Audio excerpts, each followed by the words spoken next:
আমি একটা কবিতা বলবো। খুকু ও খোকা লিখেছেন কবি অন্নদা শঙ্কর রায়। তেলে শিশি ভাঙলো বলে কুকুর পরে রাগ করো।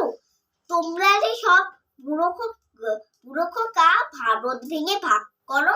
তার বেলা ভাঙছো প্রদেশ, ভাঙছো জেলা, জমি জমা, ঘর বাড়ি, পাতের আড়ত, ধানের গোলা, কারখানা আর রেলগাড়ি।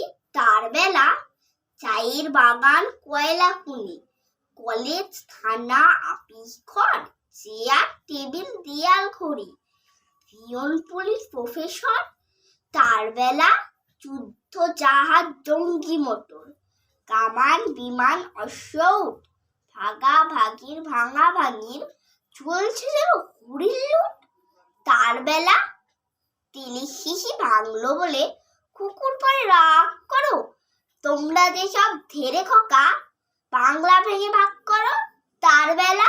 নমস্কার।